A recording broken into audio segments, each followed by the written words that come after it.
Okay, we're going. Okay.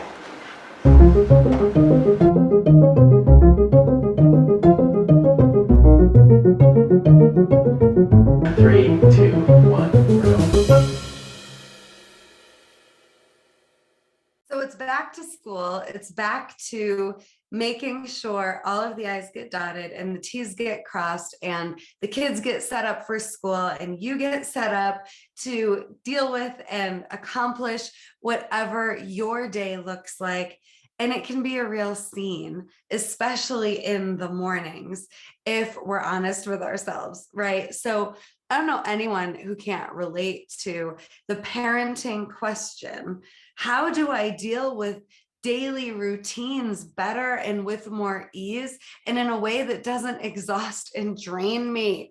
So today on the Healing is Possible experience with me, your host, Rebeccah Silence, that's exactly what we're tackling. How do we create and implement daily routines with ease and flow in a way that not just sets everyone up to win, but also sets everyone up to have a joy-filled, great day, as cheesy as that might sound. So this show, The Healing is Possible experience, it's brought to you by my team at RebeccahSilence.com. And it is meant to take you on a journey of hope and healing so that you can be your best for yourself and for every life in front of you. When it comes to back to school and parenting our kids, I want us to really think about how often are we waking up in the morning thinking about how can I be my best so that my child can experience the best of me first thing in the morning on their way to school.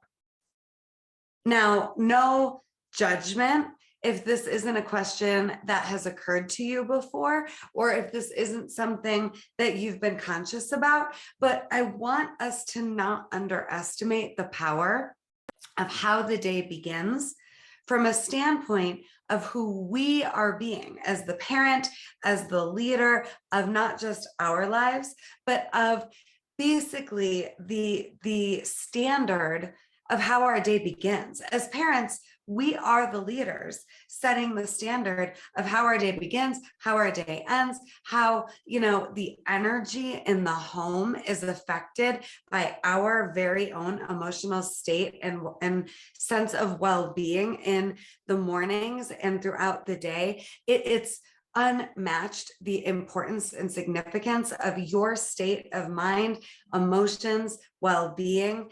Absolutely, it affects everything, especially our kids. So I've got 4 tips for you on how to create a more easeful experience of daily routines for your children as we head back to school. You don't want to miss it. The very last one is very game changing, if you will. So make sure to tune in for this entire episode. And let's just start with paying attention to your emotional well-being and your state of being in the morning as the first tip to creating a more ease and flow and joyful experience for yourself and for your children, especially now heading back to school. Are you giving yourself a moment first thing in the morning to check in with yourself? How am I? To look at what is my intention for how I want the morning to go for me. We talked in a previous episode on parenting about the importance of not backburnering you to parent your kids. Today, I want to just gently remind you that it's critical that you're not putting you after the kids are taken care of and off to school, and then I can deal with me. First thing, your eyes pop open, check in with you, honor you, and ask yourself, how do I want this morning to go for me? Even if you just find one word. I want to feel accomplished. I want to feel connected to myself or my children or both. How do you want the morning to go? That's where, as the leader, as the parent, right? And we don't get to quit our job of being a parent and the importance of the leadership that we demonstrate isn't something that we ever get to take a break from, but that's not bad news. It's actually good news that gives you more freedom when you don't wish away the role and responsibility of leading your family into the possibility that you hope for and want for everyone. So, what is it that you want for you in the morning? How do you want your morning to go?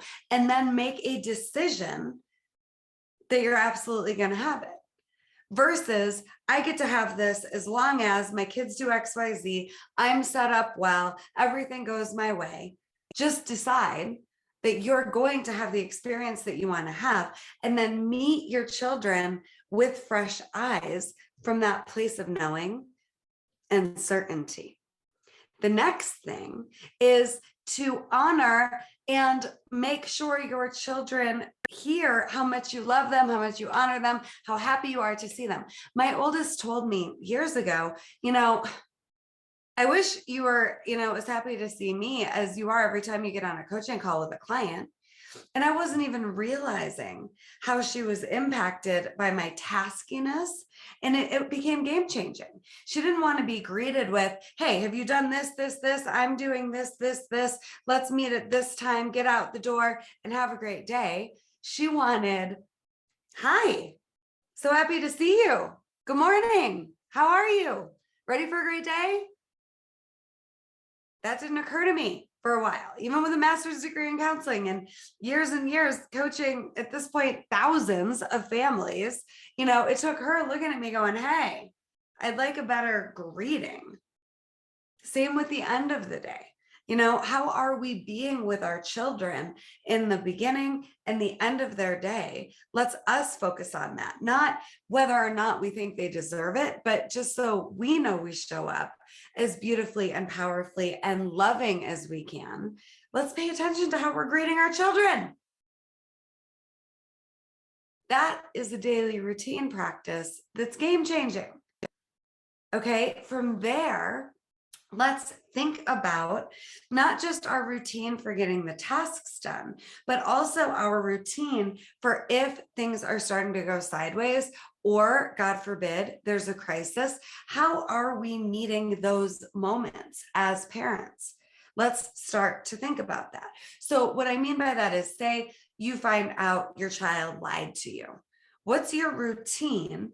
What's your practice? Another word for routine is practice. And I'd really like to be thinking about, today's episode as a practice so that things run smoother, right? But say there's an issue, you're lied to by your child.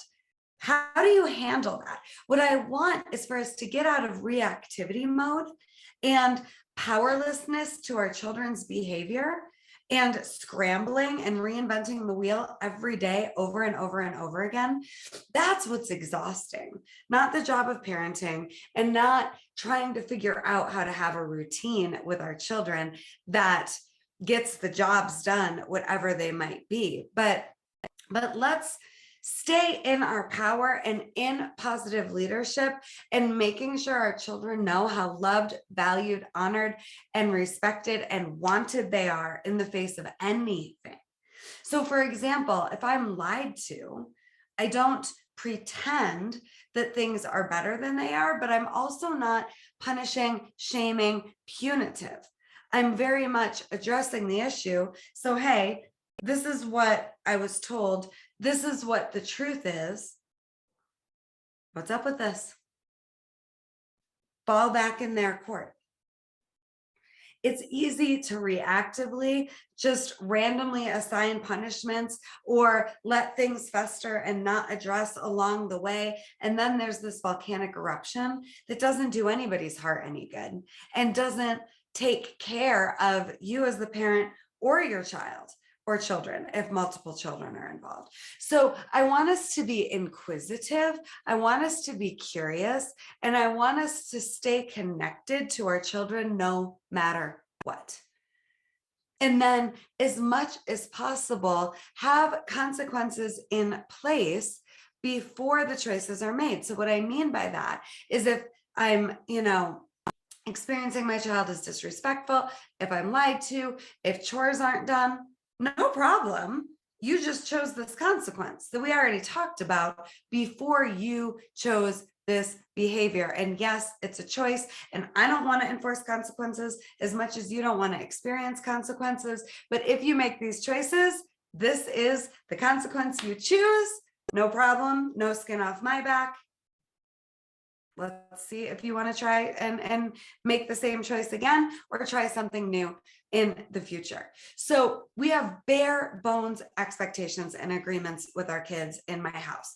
I try to have it to 5. So my 7-year-old has letting out the dogs and feeding the dogs and making sure her room's clean and making sure that she is dressed and ready to go. And she picks up dog poop once a week. And those are her main jobs right now. She's 7. And if she does them, great. She gets screen time. She gets playtime in the morning before school. Once the dogs are taken care of, she's dressed and she's had breakfast. And if she doesn't do these things, she loses privileges like being able to spend time with friends after school, or screen time, or whatever other privileges she's asking for.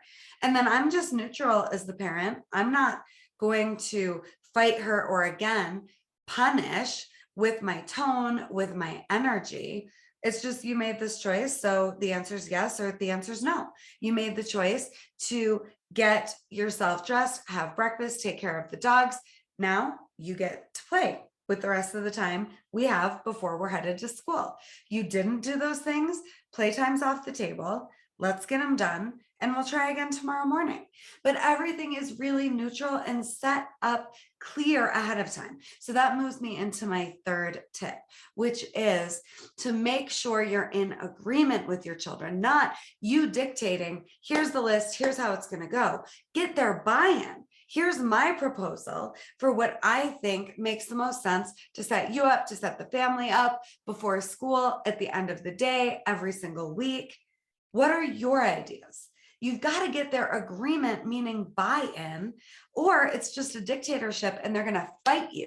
And it's not that what you need from your children or what you're asking is unreasonable or too much or inappropriate. No way. It's just that you getting their buy-in, now we have a more solid foundation to work with.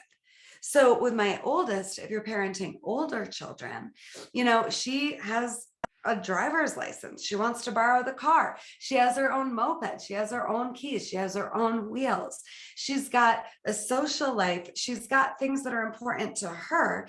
And if I'm not taking all of that into consideration, then she's going to not feel seen, and she's not going to feel heard, and she's going to feel alone on an island. So I let her know what's important to me, and then I have to find out what's important to her as well. Same with the 7-year-old. It's just a level of different parenting once you're dealing with a teenager. It's not the same once they're a preteen teen, where you get to say, do this, do that, and they just do it.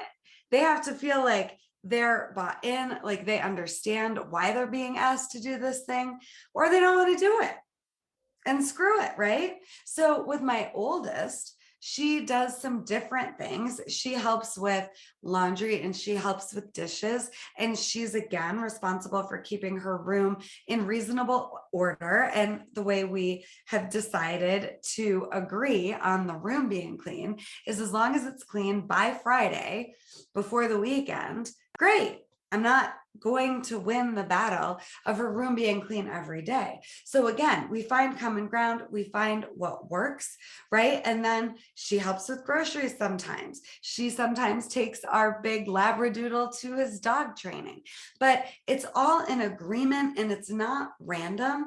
And then she gets paid for meeting her end of things and or the privilege of driving my car, right? So there's a positive consequence to keeping and meeting agreements and being a part of the team that's the family that is in flow. And then if that's not happening, I don't owe her cell phone, so I can limit screen time if I'm paying the bill, or the phone being available to her. Or in the past, we've changed Wi-Fi until the classes and assignments and basics around the house were done.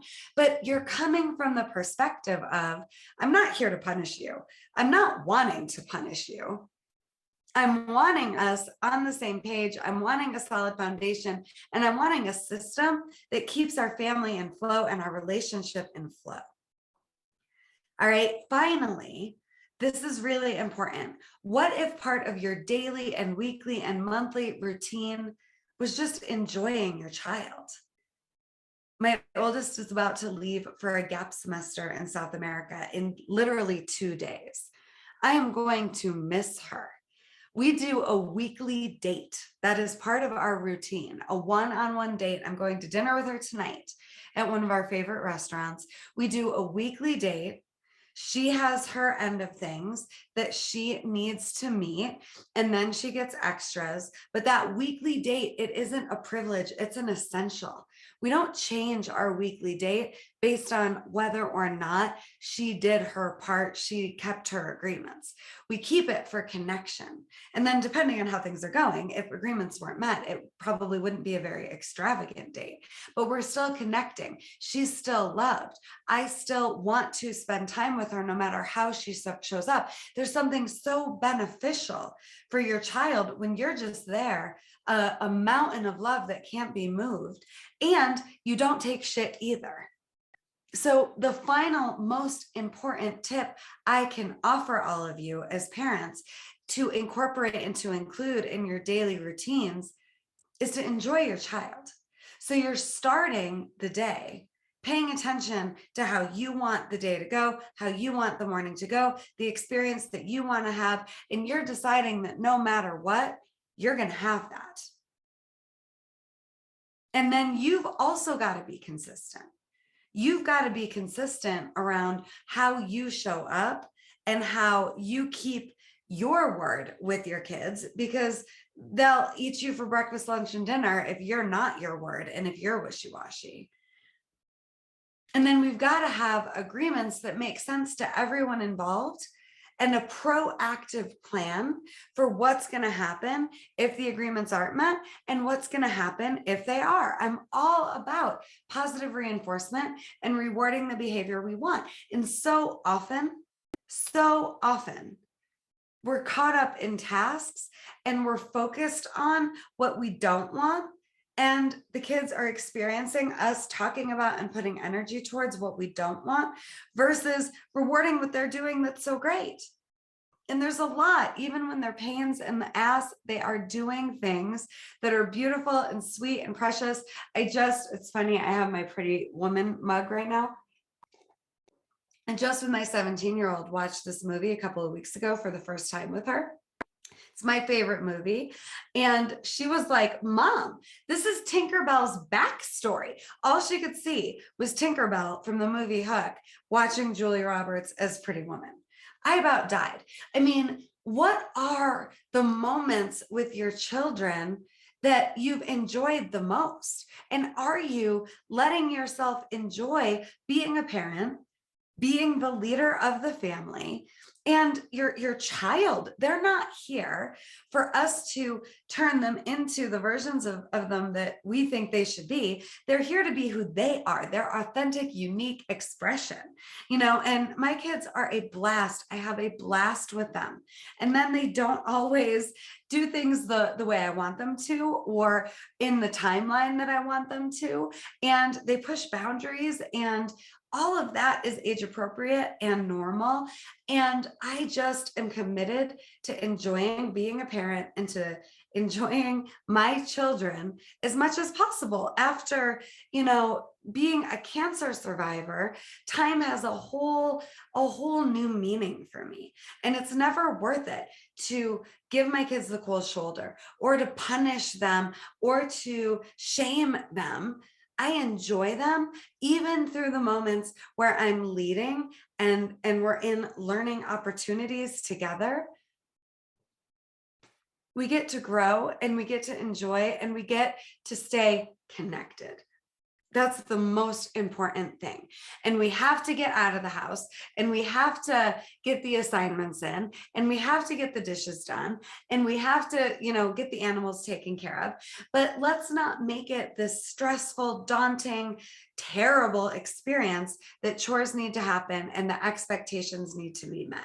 Let's make it a team effort where our kids know we care about them.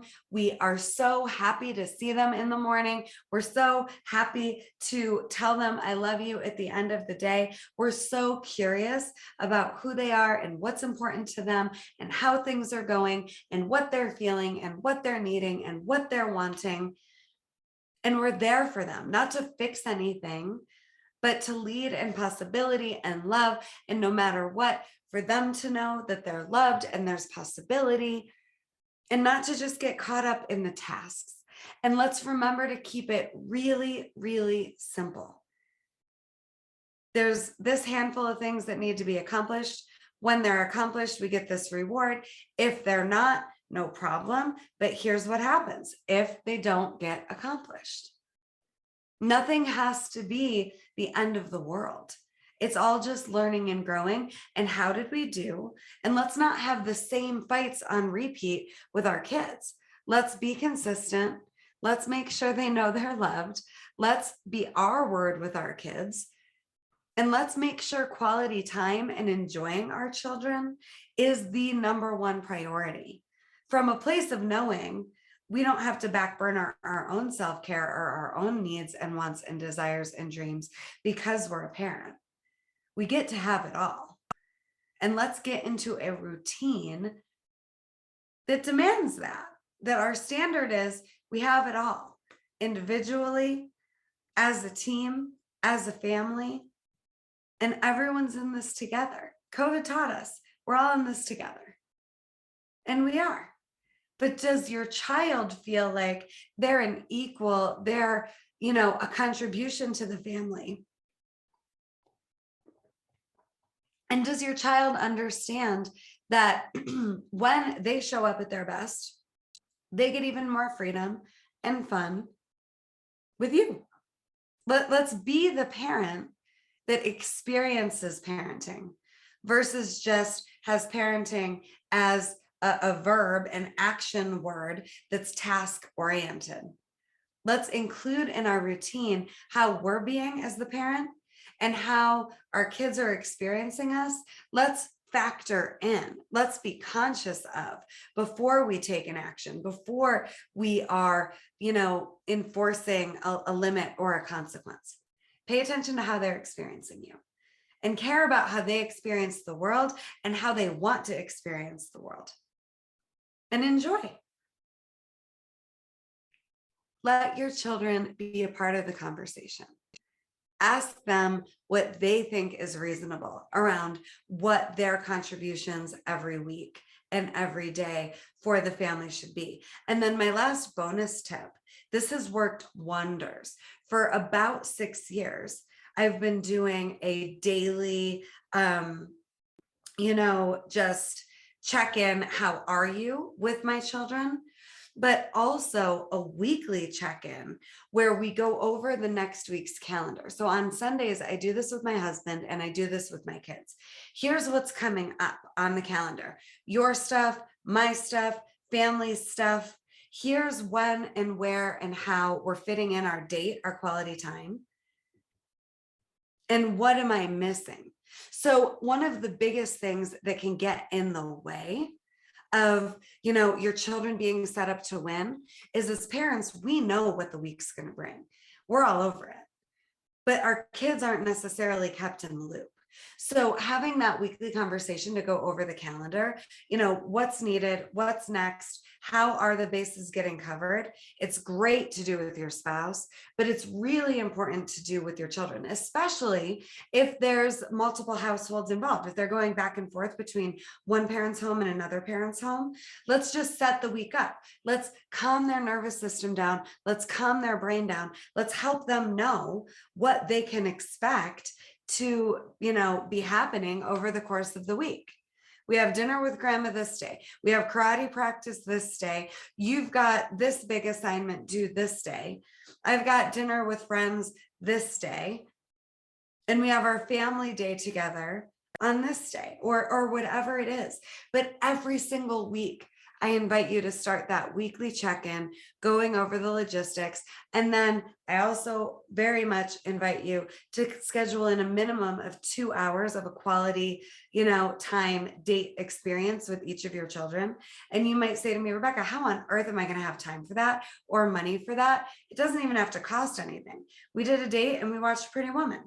It was epic. It was hysterical. She was commenting on the fashion, Tinkerbell's backstory. It was so much fun. Have fun with your kids. Have fun with the experience and honor of being a parent. Why not? Make that part of your routine. Make that part of your practice. Enjoy. It goes so fast. My 7-year-old is going to be 17 in 2.5 seconds. My oldest is on her way to South America, ready to spread her wings and fly. And don't worry about them reacting, quote unquote, negatively to the consequence enforcement. That's not your problem. They don't need to like you in that moment. They need a parent that's consistent and has a structure in place that sets them up to win and is holding them capable of being able to be a team player in the family, so that they can just succeed beyond measure in the real world. And they'll respect you and they'll love you for showing up consistently and for including them in being a part of the structure and the routines and in enjoying the process of being a parent. I always tell my kids, of all my accomplishments, they're my favorite, they're my best one. And it's true. And I enjoy being a mom, and I want to empower and encourage you to enjoy being a parent again. Even in the face of the mundane, the day-to-day, the routines, enjoy being a parent. And you, as your most healed version of yourself, is the greatest gift you can give to your children. If you want more on how to heal with your children, how to heal yourself so that you can be even better for your children, be sure to go to RebeccahSilence.com and check out my course, The Emotional Survival Kit. It'll change your life. And I can't wait for you to take some of what you learned today and put it into practice with your children right away. Write down, here's your assignment, write down your biggest takeaway from this episode and your number one next step that you will take after watching. Remember, the darkness is real, but so is the light, even in parenting. And healing is possible for me, for you, and for all of us. I'm here to support you with family intensive work and or coaching as well. If you need it, reach out again at RebeccahSilence.com. See you soon. Thank you for being here and for watching and for caring about being the best type of parent and best parent that you can be. Love you.